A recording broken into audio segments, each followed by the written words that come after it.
Welcome, everybody. My name's Colin Lake. I am your host for the 7 Minutes to Better Selling podcast.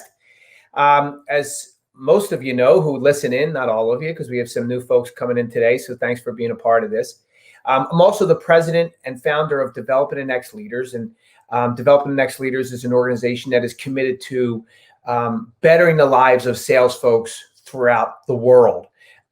In every way that is imaginable. We're looking to better the lives of the sales industry and the sales individuals in that industry. The whole theory on this thing is the sales industry, and in particular the financial sales industry, but it's the broader sales industry, is under a good deal of pressure. Lots of folks in the sales industry are being asked to take less money. Their fees are being reduced.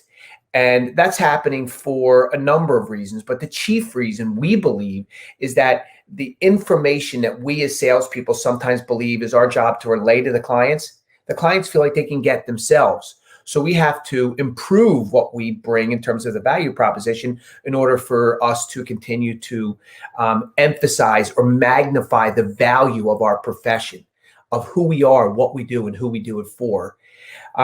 So Developing the Next Leaders has spent 6 years now working, researching, developing ideas on how to solve this problem in the most sustainable way so that we can, in fact, get back to doing what we do best, which is solving clients' problems and solving clients' needs.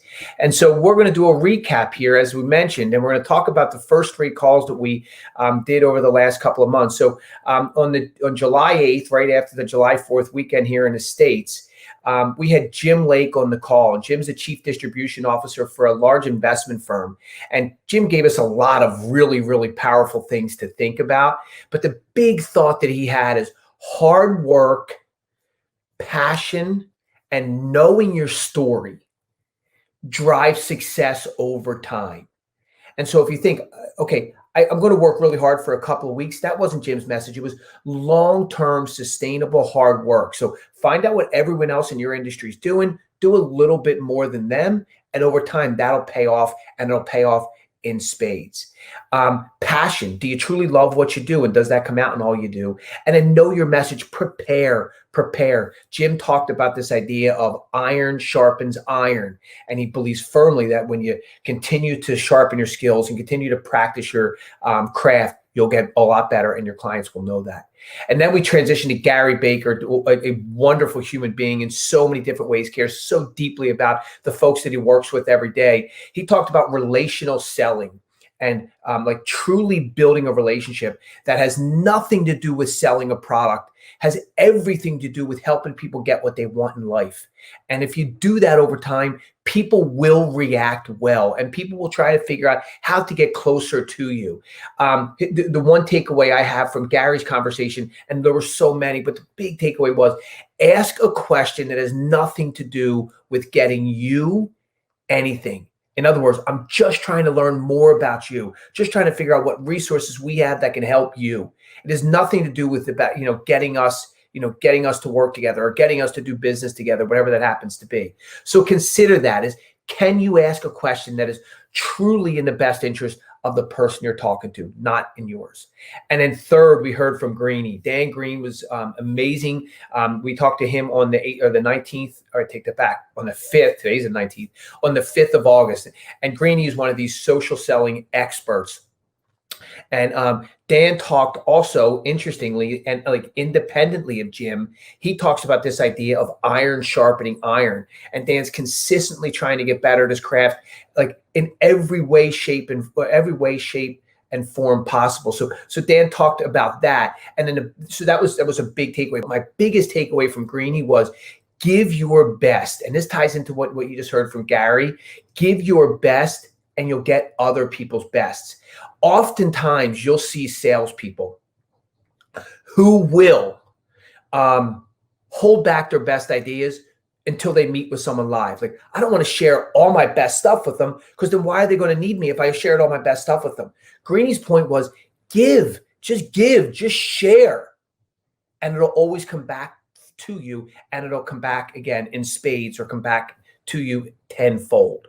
So they were the 3 calls. And all of these things are related, and all of these things connect us to the next best action in a sales process. And so that's going to be my takeaway for all of us based on what you've heard. So the next best action is what so many salespeople struggle with.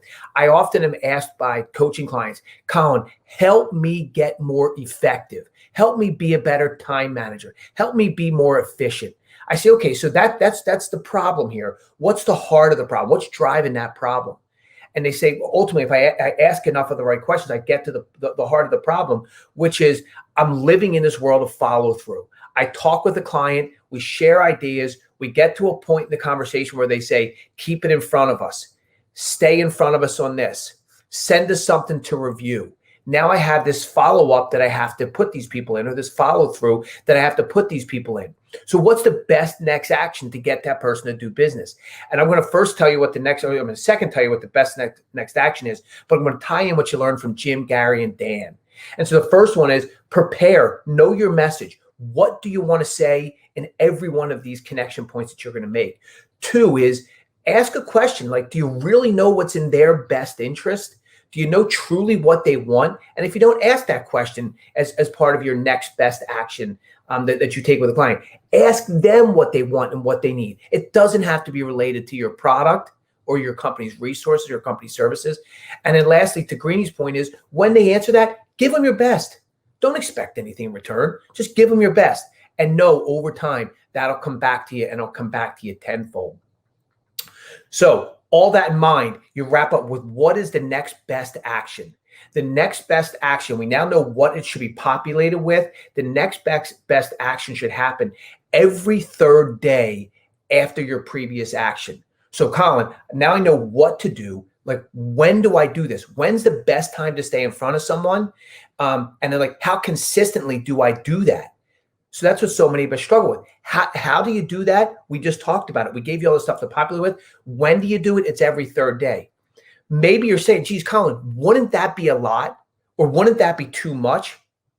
Fair question, really a fair question. However, if you're giving them something that they want, something that they need, something that makes them better, it's never going to be too much. The best marketers in the world say the next best action should happen every 3rd day. And we happen to subscribe to that particular opinion. So we're going to wrap it right there. We're going to thank everyone for spending some time with us. This video or this podcast is going to get put up on YouTube for all of you to work from. Good selling, everybody.